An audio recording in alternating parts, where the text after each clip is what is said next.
All right, Jason here from septictank.co.uk. Welcome to another live broadcast. And in this broadcast, this video today, I'm going to be dealing with a very popular subject or topic. And we're going to be dealing with septic tank emptying. So why do you need to get your septic tank emptied?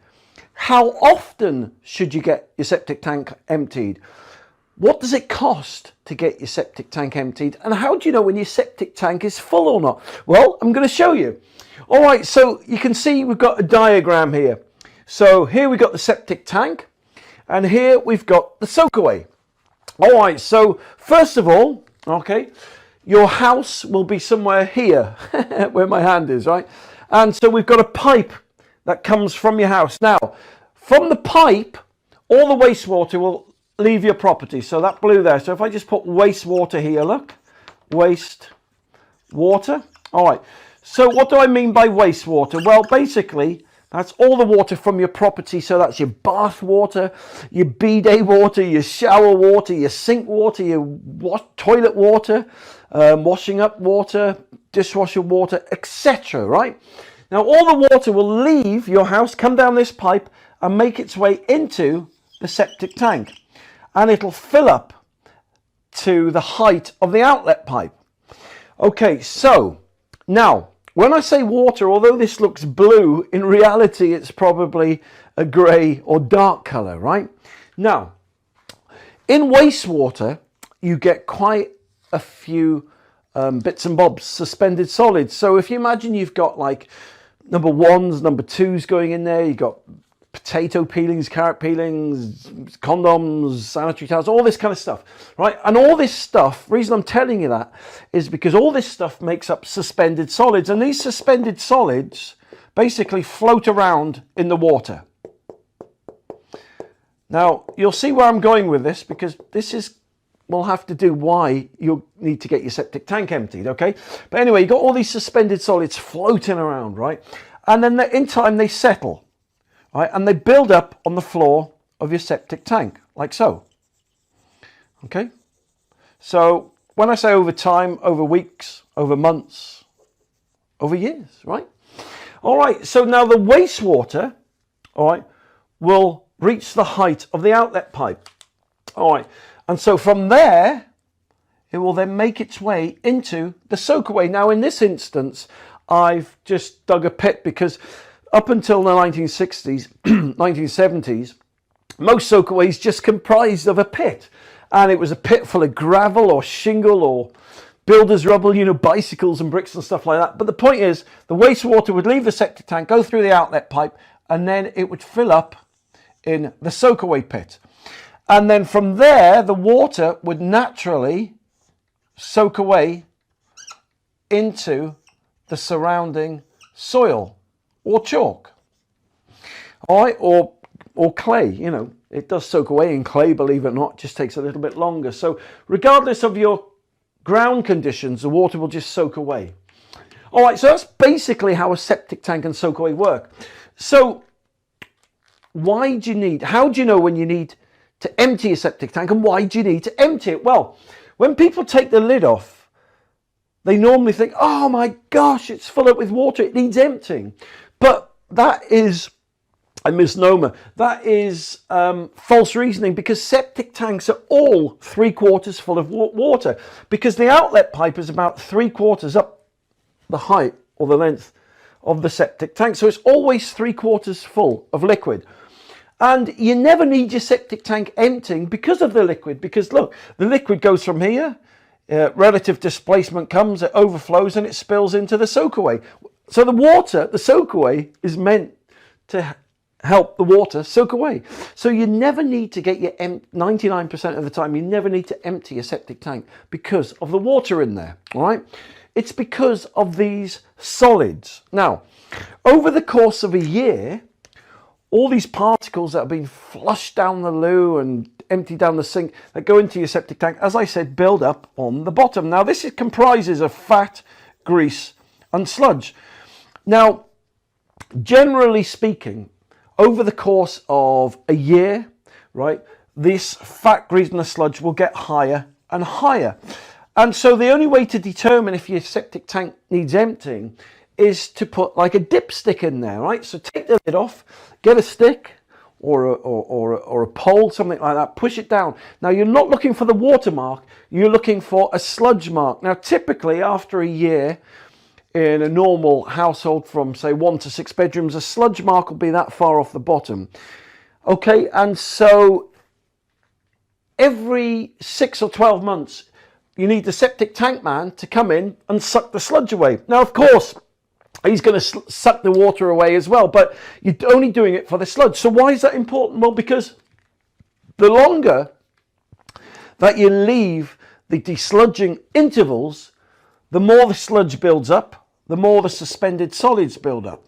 And what happens is the fat and the grease and the sludge, right, then break away from the tank and make their way into the soakaway. So the soakaway also starts to get affected by the fat, the grease and the sludge and the suspended solids that are coming from the buildup in the septic tank. And then over time they fur up inside the tank, they line the sides, they fur up, and so the water can't soak away effectively anymore. So that's primarily why you need to get your septic tank empty. So once, as I said, once or twice a year, you get the septic tank emptying man in. Now, here's a word of warning. Not all, but some septic tank emptying firms don't like sucking the sludge out of a septic tank. And so I'm telling you this because this will really save you money, and it's a trick that many septic tank emptying firms do. I'm not saying all of them, there's some good, credible, honest firms out there, but I'll explain why septic tank emptying men and lorries and wagons and companies don't like sucking sludge out of a tank. Now, if you get your septic tank emptying man round, typically it'll cost you, where we live, it costs about £200 a time to suck out 2,000 gallons, right? Now, in most septic tanks where there isn't a build-up of sludge, they'll just put the pipe in. The pipe will go down from here, right, and go down, and it will just suck all the water out. However, when they put their pipes down deep enough so they hit the bottom, sucking sludge out is not an easy thing to do because it's a fat, grease and a sludge. And so, whereas if they were just sucking your water, the wastewater out of a septic tank, take about 20 minutes to do, right? If they're sucking the sludge out from your septic tank, it can take 2 to 3 hours to do with the same amount of volume because it's like treacle. And they've got to get the jetter in there and they've got to stir it and they've got to suck it and they've got to rev the tanker more. So most septic tank emptying firms will only put their pipe to here. And it's like, oh, great, leaving the fat and the grease and the sludge in your tank. So when your tanker man comes, make sure, boom, that pipe, that sucker pipe goes straight down to the bottom. All right, now, because you imagine, right, a firm, an emptying firm can come in, charge you 200 quid, and, they can make 200 quid in 20 minutes. Whereas, what firm really wants to come and charge you 200 quid and spend 4 hours on your property emptying your tank and only getting the same amount of money? So that's why most septic tank emptying firms don't like sucking fat, grease and sludge out. Now, if you haven't had your septic tank emptied, now it's not too bad if you're getting them in to do it every 3 months, right? Because the build-up of sludge is minimum, right? But if you haven't had your tank emptied for 3, 4, 5, 6, 7 years, that's where they just don't want to come and empty your tank anymore. So there you go. That's just a word of warning, a tip from me. And so, okay, so once you've got your septic tank emptied, there's also another little service, I forgot for a moment, another service they'll offer you, and that is to get your septic tank jetted.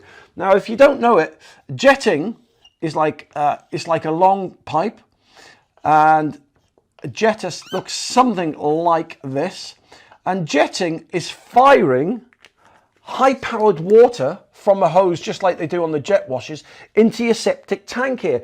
Now, this jetting will clean all the debris from the side of your tank. It'll stir up all that fat and the grease and the sludge from the bottom, and then they can suck it out. But just another word of warning, don't get your soakaway jetted. Don't do it. Why? Because you imagine, right, they're firing high-powered water, high-pressured water, right, into your soakaway. It just sends all that fat and the grease and the sludge down into your soakaway, and it compresses it, making it even harder, you know, to get out. And it also blocks up all the pores and the arteries of your soakaway, causing soakaway problems. So if you're getting your septic tank jetted, not only is it costing you, what, an extra 150 quid or more on top of your emptying, it's also damaging your soakaway. So don't do it. That's just another tip. That's a free tip, right? Now, probably septic tank emptying firms won't like me saying that, but it's fine for cleaning out your septic tank. I'm not saying don't do that, but don't get them to jet the pipes going to your soakaway. And that's it.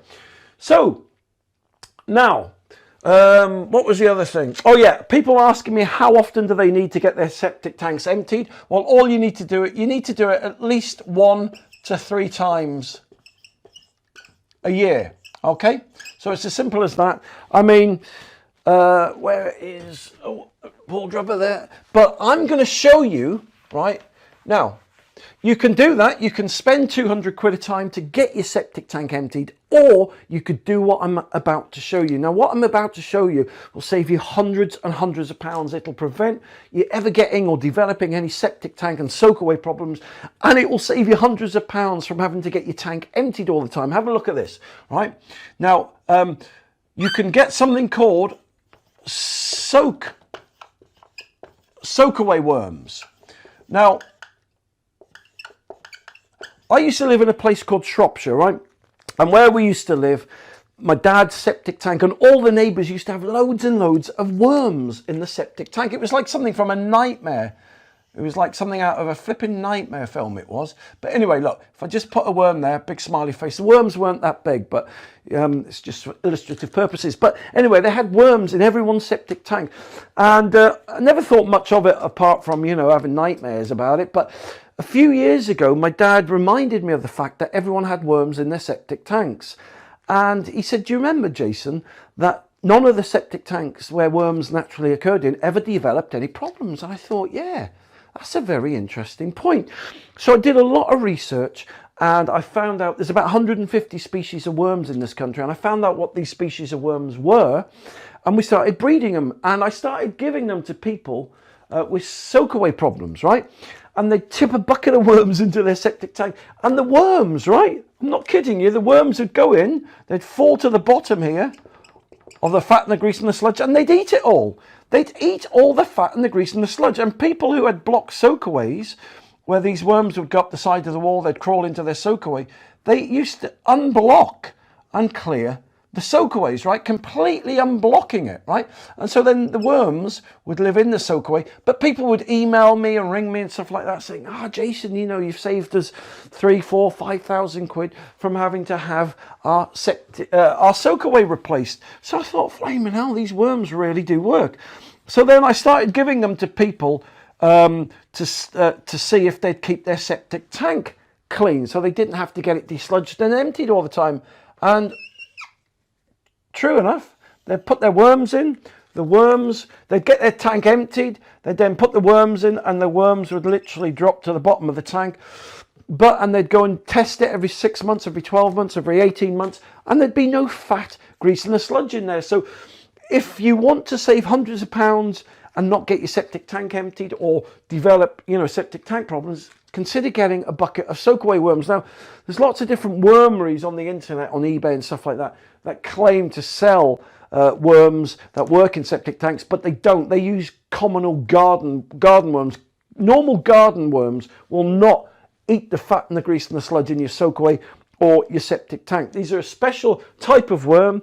They're called a sewage worm, and they specially exist in nature to eat fat, grease, and sludge. But anyway, so that's another free tip for you. Every little helps, as the saying goes. So look, I hope that's helped you regarding septic tank emptying today, right? If you want more free advice and information and free help, then all you need to do is go to septictank.co.uk. That's my main website. I've also on YouTube Live, on Facebook. The point is, I've also got it's called Septic Tank TV.